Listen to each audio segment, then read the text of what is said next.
What's up, Digidestins? This is Kyle D, better known as Ridemyavatar, and today we are going over the top 16 of Europe's finals.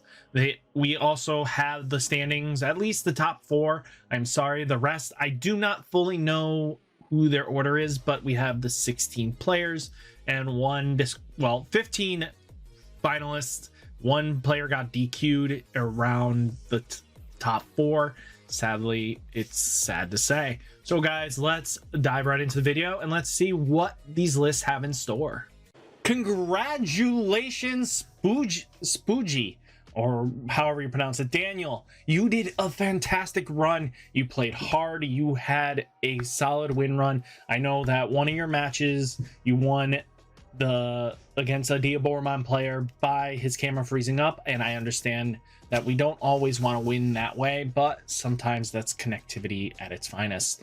So let's see what we can do on these lists. Great job for everybody. Shock, you did a great job. MCO, the Jesmon player, and Alistair, another Bonds player. So the top 4 was 2 Gabumons, followed by 3rd place being Jesmon, followed by another Gabumon.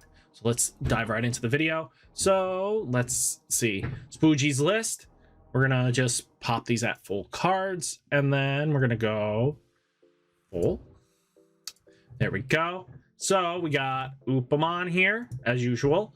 Nothing really out of the ordinary. This Ikakumon has been like a very interesting tech because this Digimon can also attack your opponent's unsuspended Digimon with no Digi-Evolution sources. Being able to clear out Digimon that might seem a little more threatening or more of a nuisance, take them out early, is huge because a lot of decks like Jesmon, even in the Bonds matchups, do play these kind of things. So keep that in mind. He's very playing a pure list. He has Madoka F3 which is really awesome to shut down the mirror match. It helps out. It gets rid of the memory boosters, hammer sparks, and ice walls.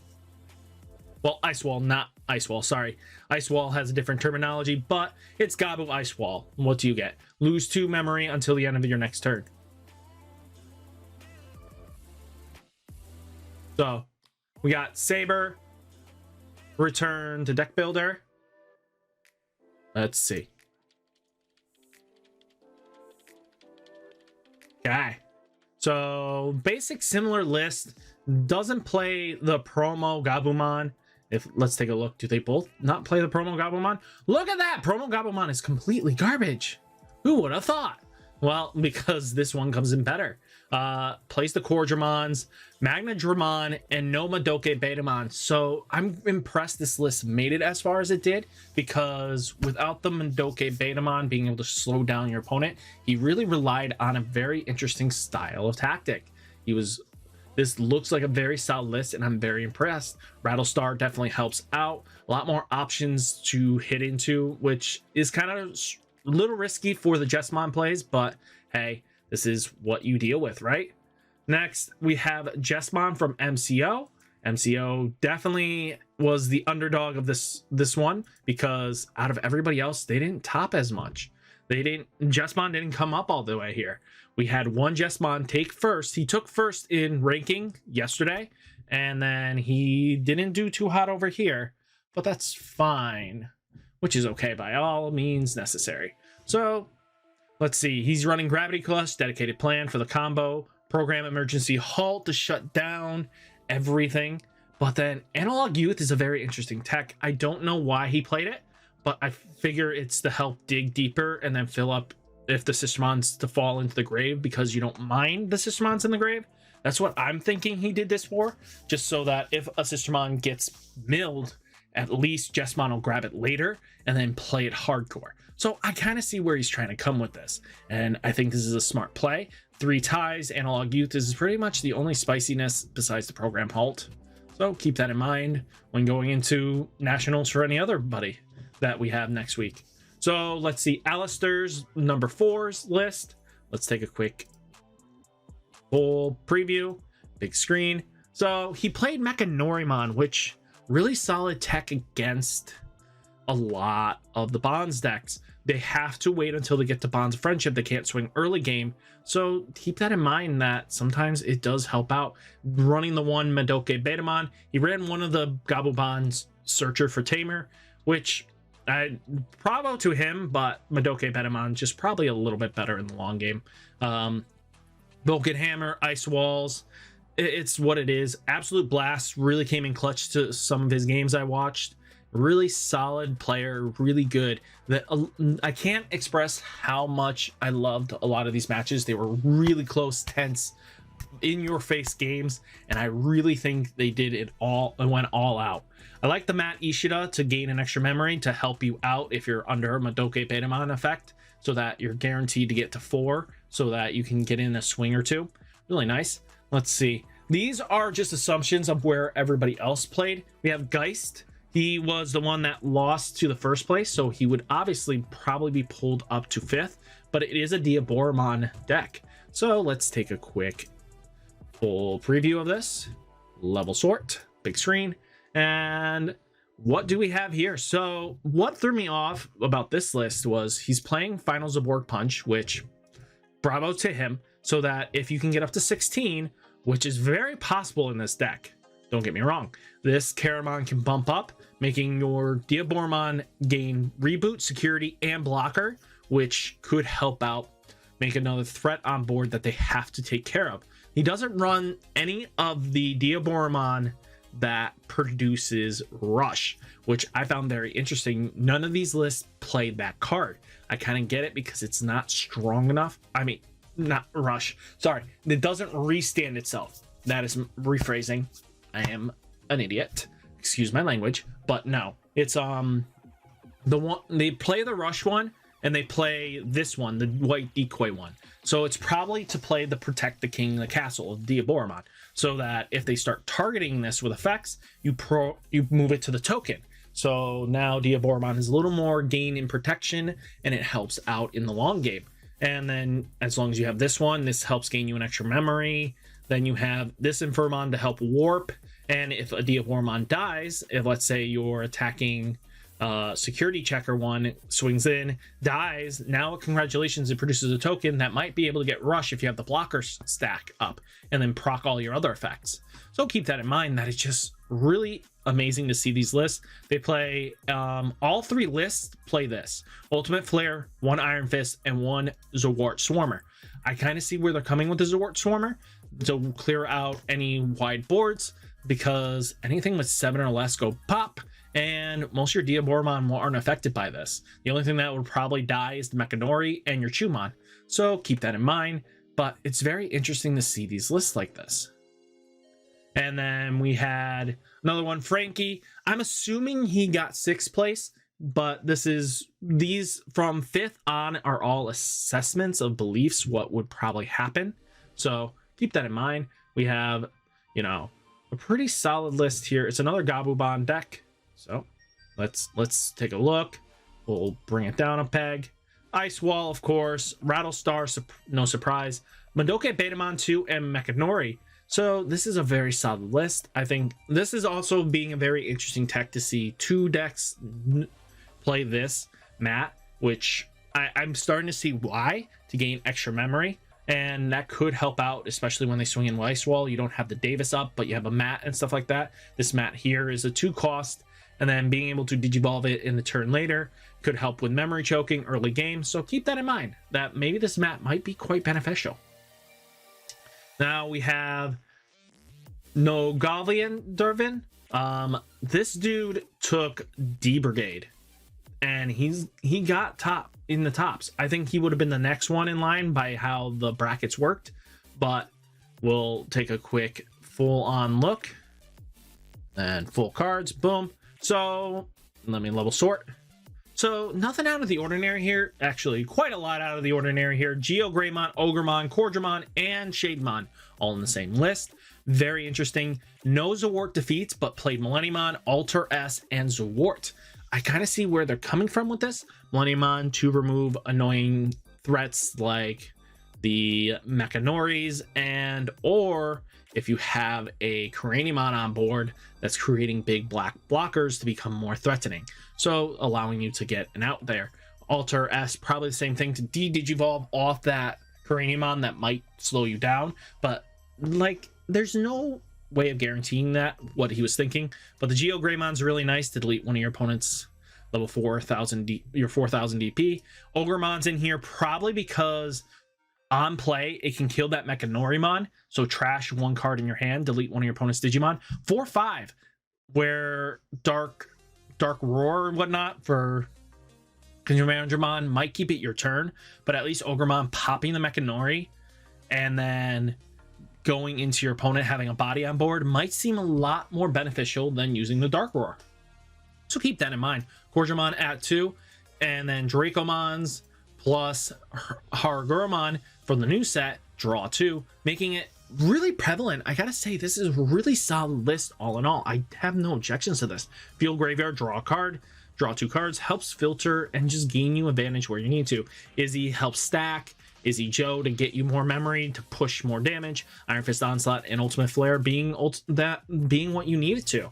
So I see this list being really well. No Magna Dromon, so that's fine. I think Double Mishimon is not a bad deal. So that makes this 6000 DP. So they'll trade with the Mechanori. So I feel like they went the right direction here. So we had Pogerend take the next standing, I think. Just how I can't give you full on where they place, but let's get the full cards here. So we got Upamon Salamons. This is security control Bellastar. So we got Zort defeats Sayokamon to slow down. Holy Wave, tactical retreat, reinforced memory boost. There will be eventually hit. Izzy and Izzy Joe combo. Happy Bullet Shower. All delete is very interesting. So return one of your Omnimons in its name to its owner's hand. Delete all Digimon and Tamer in play. I kind of see where this comes in from, so that let's say you are about to win game state, you don't mind losing your board, because if you're losing game state, all delete will help you gain back in, because a full board wipe means you could just see free wins here, especially how likely you can get to 10 in this deck. This is not even a joke. I think it's very easy to just do a massive board wipe, and I think all delete is a very interesting tech, and no one probably saw it coming when this thing went off. So keep that in mind, especially when you see a lot of Tamers with the Bonds matchups. Clearing them out might win you the game.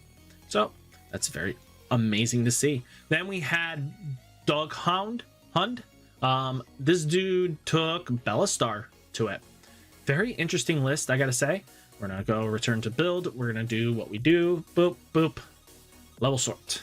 So, as you know, Debimarimon, Tsunomon, but Labramon and the Gazi are always staples in the deck.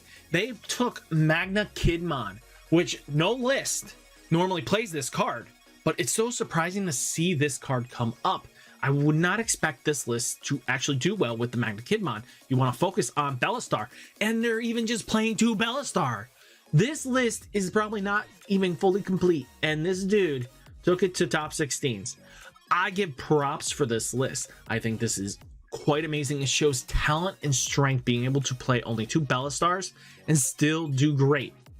I just hope that we didn't have cheating involved, but that's just me.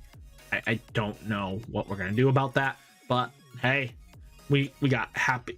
It's all the stuff you would normally find. The only thing that's different is these two here. Gigadramon and then Megadramon.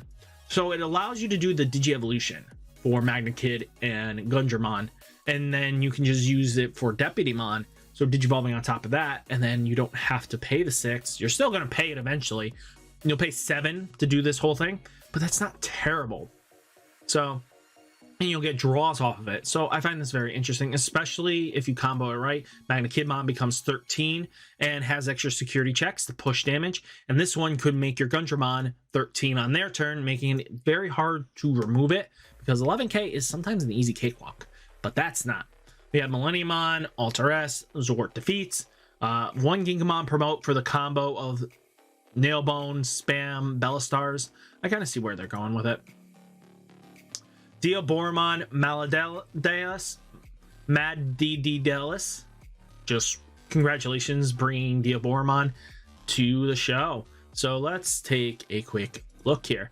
Level sort, full cards, boop, and doop. So we got I see where they're coming from, this Sunimon. I think that's probably the smart play, is not go for the draw early game, but go for the one that lets you gain extra power pushing damage. The Chumons are very staple, and as I mentioned for the Diaboromon list, they ran Ultimate Flare, Iron Fist, and Zoros Swarmer. So that might be the ideal options you want for this deck. So I think that's really smart play. 2 promo Diaboromons, Diaboromon with the on play, create a token, Diaboromon blocker, and then they're running 3 of the decoy creator. They slummed down on this one, which is quite interesting to me. I would not probably have done that, but it worked for them to get to where they were. I think you want to go wider, not lower, but hey, that's me. And then Armageddon for the rush, shuts down level 7s. We have Errata just being Errata. So when you digivolve your Digimon, you're creating multiple tokens. It just gets really nutsy and out of hand. I think this is very solid for Diaboromon as well. Then we have Manic Ben taking in the next place. So let's go full stack, level sort, boom, big screen. Upamon, Demi, Vmon, Gabu, Strawberry, Gabus, Madoka Beta. They play 2 of the Tamer Searchers, Atomic Blaster, Howling Memory Boost. This Ikakumon being champ here. This Digimon can attack your opponent unspent Digimon with no sources. Really nice. I think that's a great tech and underlooked and underrated. Ice Wall, Blue Memory Boost, Hammers, Vulcan's Hammer, Hammer Sparks, Davis, Sora Joe, Keto, and Matt Ishida's Ice Wall Lobos. Just all in all great support, and I'm very impressed. Then we had Jarrett Jorat. This man took red, blue, pretty much red, blue, lightning joust, Gabumon. This is quite interesting. Ice and fire. I'll call this deck ice and fire at this point. I think that's what this deck needs for it. Ice and fire. Just because imagine Bonds of Friendship swinging with multiple security checks with a dedicated plan, clearing out 6 security, 1 swing, then digivolving onto a Lobomon for game. Ooh, that would make a lot of people upset. I see where they come with the Grizzly and the they went 1 Lobo and then 3 of the Garurumon. I think that should have been the other way around, but hey, that's me. So find it very interesting with lists that play a lot less than they normally do, but hey, that's just me. I just find those very interesting. So definitely keep that in mind. Very interesting list. Let's go into the next one. This is Ancient Bonds from Aron. Aron, you did a great job getting top 16 with this list. So let's take a quick yanda. We got Ice Wall, Ancient Bonds. So basically analog youth for the Ancient Garurumon swing play. So once he finally dies at the end of turn, you can rest it, trigger, slam down a Lobomon or a Garurumon, Garurumon. This is supposed to be Kendo Garurumon. I don't know why they used the Japanese cards, but they apparently did. I mean, hey, analog youth, just so that when you swing and you slam down one of your hybrids down, and it really does help out. Just remember, if you don't see one combo, the other combo shows up, and it's really interesting to get like 6 swings by this Digimon setup. So keep that in mind. Really, really interesting. I'm finding it very impressive. So this whole thing is really nice to see, because especially with analog youth, you could definitely win a game with it. So Ice Walls. So what would probably happen once you play down after Ancient Garurumon comes down, you'll get your Lobomon out. Analog youths would have triggered, bringing you back to either 0 or 1, depending on how many analog youths you give, and then you just double Ice Wall, putting up a barricade that they just have to now can't swing at you with. So either they're going to give you 3 or more. So keep that in mind. Then we had Machinedramon Zoros. Congratulations, dude. Coming in 16th in the top 16s for this deck. You impressed me highly. This deck, I would not expect doing well. Most people will call this very underrated deck and not play it for the tournament, but man, oh man, Machinedramons really can do a number, especially with analog use, ultimate connection, allowing you to pretty much hammer spark and draw a card. You do twice as much you do for hammer spark to fuel your graveyard that you need to. What were they thinking? Ultimate Connection, just so nice. It just very impressive. I love the Chinchurimon. This helps in especially against Bonds matchup, Jessmon, de-digivolving. Then you can just go take care of the threats. Oh man, it's just quite amazing to look at. And then we have ties to give you an extra boost and set you to 3. So keep that in mind. Next, we're gonna go into the second to last list. Sadly, the last list will be the person that got banned. So that kind of sucks. But hey, that's kind of how it goes. We have Gabumons, of course, Madoka F3 Bonds, a bravery. It's just pure ice bonds deck. Just commonplace what you're gonna see. This deck disappears quite next format. Well, let me phrase this. Ice wall disappears down to 1, so you're not dealing with BS like this. And then our final Obi. Sadly, he got disqualified for supposedly cheating. I don't have full-on proof of what it was, but supposedly stacking or keeping hands on the opposite side. I feel very bad for this man, but really interesting to see that he actually played Catastrophe Cannon. Sorry, he didn't play Iron Fist Onslaught, but it seems Dwarf Swarmer and 2 Ultimate Flare was the kind of default. All in all, great lists. I think this is a great stepping stone. What do you guys think of the top 16 that played out? They did a great job. I mean, hey, I feel like we weren't going to see this kind of level of play, but this might shake up what English side might be thinking now. There might be more Diaboromon players now confident enough to play, because once you take this into account that this deck can hold its own against the Gabu Bonds, especially since the Diaboromon tokens cannot be spin back and they're blockers. So keep that in mind, guys. Remember, like, comment, subscribe, and I'll catch you in the next video. Peace!